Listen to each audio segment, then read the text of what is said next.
মালপুর যাবো কোন জায়গা দিয়া? এখন আমি রাজবাড়ির ভিতরে ঢুকে পড়ছি। এতক্ষণ আমি ফরিদপুরের ভিতরে ছিলাম। আসসালামু আলাইকুম এভরিওয়ান, আশা করি সবাই ভালো আছেন। আমি আবির হোসেন। তো আজকে নতুন একটা ব্লগ নিয়ে আসলাম। তো বেশি কথা বলবো না, চলুন ব্লগটি শুরু করি। সকালবেলা রেডি হয়ে চলে আসলাম ভাবিকের বাসায় খাওয়া দাওয়া করার জন্য, কারণ আমাদের বাসায় রান্না হয়েছিল না। তো আসার পরে ভাইসের সাথে একটু দুষ্টামি করার পরেই খাওয়া দাওয়া করলাম। বিরিয়ানি রাঁধছিল অনেকদিন পর, তো অনেক মজা হয়েছিল বিরিয়ানিটা। তো খাওয়া দাওয়ার পরে চলে আসলাম ঘাটে। তো ঘাটে আসার পরে একটু ভাব নিলাম আপনাদের সাথে। তো ভাব নেওয়ার পরে এই নৌকা প্রায় ভিড়ার কাছে চলে আসলো, আর আপনাদের চারোদিকেও দেখানোর চেষ্টা করলাম। তারপরে নৌকায় থেকে নামার আগে একটু ভাব নেই। তো ভাব নেওয়ার পর ফরিদপুর চলে আসলাম। ফরিদপুর আসার পর এখন আমার গন্তব্যস্থান নতুন স্থান। তো নতুন স্থানে এসে বাসে উঠে একটু ভাব নিলাম আপনাদের সাথে।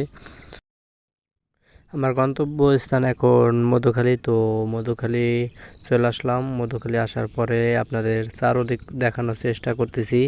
আর এই যে এখানে দেখা যাইতেছে Faridpur sugar mill limited, Madhukhali, Faridpur. Jamalpur যাবো কোন জায়গা দিয়া? সামনে মোড় আছে, ওই মোড়ে তো অটো যায়, অটো চলে যাবে এখানে যাচ্ছে। প্রথম তো বড় মোড়টা না, ডাইভার্সন আছে, ওই জায়গায় যাবেন, ডাইনে যাবেন, বাম ভাইতে গাড়ি যাবার মতো অটো, বুঝছেন? আচ্ছা, খালি আসলাম। এখন যাবো জামালপুর অটো স্ট্যান্ড।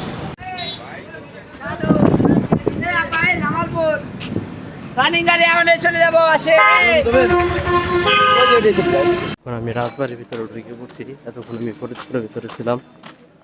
এটা হলো জামালপুর বাজার, বানিয়াকান্দি, রাজবাড়ি। তো এখন আমার যাইতে হবে সোনাইডাঙ্গা বধুর দোকান। তো চলো এই রাত করে একটু বাইরে ঘোরাঘুরি করার জন্য বের হয়ে গেলাম। তো বের হওয়ার পরে অনেক জায়গায় গেলাম, ঘোরাঘুরি করলাম, অনেক ভালোই লাগছিল ভাইদের সাথে। তো এখন আমরা বাসায় যাব। বাসায় যাওয়ার কালে দেখি বাসায় যে রাস্তা দিয়ে যাইতে হবে সেই রাস্তায় একটা ট্রাক নষ্ট হয়ে গেছে। তো ট্রাকটা সারতে সারতে প্রায় 12টা, সাড়ে 12টা বেজে যায়। তো তখন আমরা রাস্তায় ছিলাম।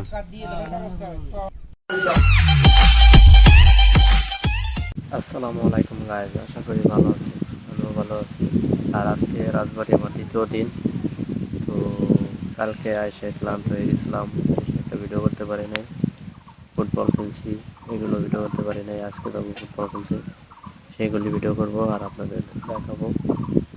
আর আমি যেখানে বেড়াতে যাচ্ছিলাম, তো সে বাড়ির পাশেই এই পুকুরটা অনেক সুন্দর। তো দেখে একটু ভিডিও করতে মন চাইলো, তো ভিডিও করলাম। আর যত ধরনের আজাইরা কাজ আছে সব আমার কাছে আছে। তো দেখেন আমি কী করতেছি। তো সব আজাইরা কাজ। আর তারপরে আমি দুপুরের খাবারের জন্য রেডি হয়ে গেলাম মুরগির মাংস দিয়ে। তো খাওয়া দাওয়া করব। তো আপনারা দেখতে থাকুন আর আমি খাওয়া দাওয়া সেরে নেই।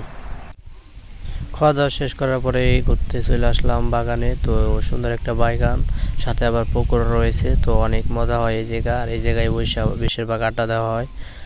আর এটা হলো সেই বাগানের পাশেই একটু। আর যত ধরনের আধারের কাজ আছে সব আমার কাছে আছে। দেখেন না কত স্টাইল নিতেছি আমি। তো ভাবনি আর কোনো শেষ নাই আমার কাছে, সব বাবা।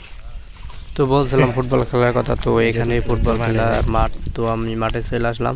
আর আজকে মাঠে আসার পরেই শুনি আজকে ফুটবল খেলা হবে না, কারণ ফুটবল খেলায় ভেজা লাগছে। তো এই কারণে ফুটবল খেলা হয়নি। তাতে কি যত ধরনের ভাব আছে আমার কাছে আছে। তো আমি ভাব নিতে নিতে মাঠের দিকে আবারও যাইতেছি, কারণ মাঠে যাই আমি এখন ভিডিও করব। কারণ ভিডিও না করলে বাদে আপনারা বিনোদন পাবেন না। তো আমি আপনাদের বিনোদনের জন্য আমি মাঠে চলে আসলাম।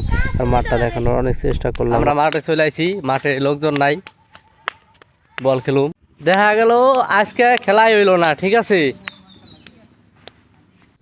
পরিচয় করা দেয়, প্রথমে যাকে দেখতেছেন সে হলো আমার ভাই, আর তারপরে আমার ভাইয়ের বন্ধু, তারপরে নয়ন। তো তাদের সাথে পরিচয় হয় আমার এখানে আসার পরে, কারণ আমি নয়নটা ছাড়াই কারো চিনতাম না। ক্যামেরাম্যান বানাই ফেলাইছি, এই যে।